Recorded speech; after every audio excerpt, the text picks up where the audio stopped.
Tinanggal sa pwesto ang 10 pulis ng Tipas Substation sa Taguig City dahil sa marahas at iligal na pagsisilbi ng search warrant. Ayon mismo sa Southern Police District, maraming nilabag ang mga pulis sa PNP procedures base sa mga kuha ng CCTV. Wala pang pahayag ang mga sangkot na pulis. May unang balita si Nico Wahe. Sa kuha ng CCTV sa loob ng isang tindahan sa barangay Tipas, Taguig City, maririnig ang pagtatanong ng matandang babae sa ilang lalaki na dumating sa kanyang tindahan. Bakit? Bakit? Ano yun? Ano yun? Maya-maya pa, bigla na lang pumasok ang mga lalaki na nakasibilyan. Hinablot ang isang lalaki sa tindahan. Ang isa sa mga lalaki, makikitang may pinapabasa sa babae.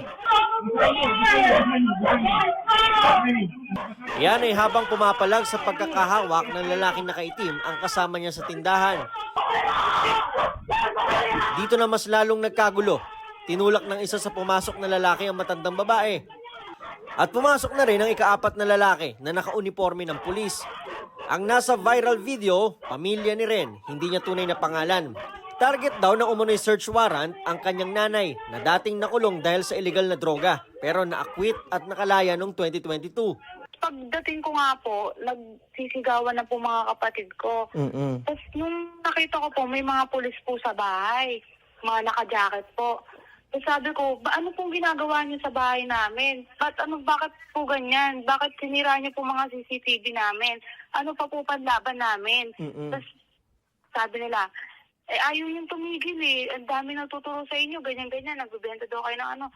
Ikinagulat din daw ni Ren ang sinapit ng kanyang minor de edad na kapatid na siyang nakaputing damit na hinablot ng pulis. Namimilitis po, halos hindi na po makalakad. Hindi ko na po alam gagawin ko, sir, kasi sabi niya pa, hindi muraan ako ng mga pulis. Ayon sa Taguig City Police, hindi lehitimo ang ginawang operasyon ng mga taga-Tipas Police Substation. Bali, base po sa investigasyon po natin, at personal ko rin pong nakausap yung biktima. Lumalabas nga po na hindi po, wala pong warrant o walang authority yung mga pulis na pumasok po sa bahay po nila. Posible raw na racket ito ng mga sangkot na pulis. Para kunwari mahuli tapos palalabasin sa pamamagitan ng pera, basta bayaran ng pera, may ganun po ba? Lumalabas po sa investigasyon po natin, ganun po ang kanilang intensyon. May nakuha rin daw na pera sa bahay ng pamilya. Hindi raw ito ang unang beses na nangyari ito sa kanila. Nitong February 2, hinuli raw ang kanyang kuya at pinagbibintangang sangkot din sa droga at may baril umano. Sabi naman po sa ate ko, kung may 25K daw po ate ko, makakalaya daw po kuya ko, maareglo daw po.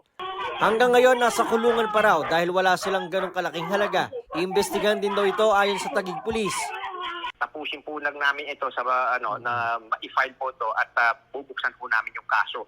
Yung nababanggit nilang sinabing na-aresto po yung anak nila at allegedly naghahagin sila ng price upang pakawalan po.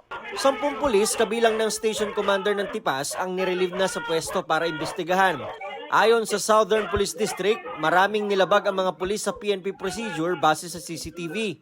Una-una po may violation na po agad yung ating mga nagsaserve ng warrant kasi dapat po is nagpakilala sila kung sino sila at saka po dapat naka-uniform po sila nung sinaserve nila yung yung mga search, yung ini-implement natin yung search warrant. Nakita natin na nagkaroon ng abuse dun sa kanilang pagsaserve.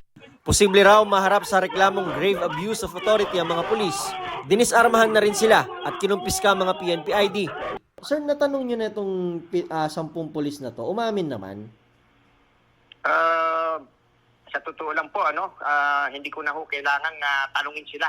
Okay. Kasi yung sa CCTV pa lang po, Mali na. ay morally convinced na po ako na talagang may kalukuhan po siya talagang ginawa. Bantay sarado ngayon ng Taguig Police ang bahay ng pamilya. Wala pang pahayag ang mga sangkot na pulis. Ito ang unang balita, Nico Wahe, para sa GMA Integrated News.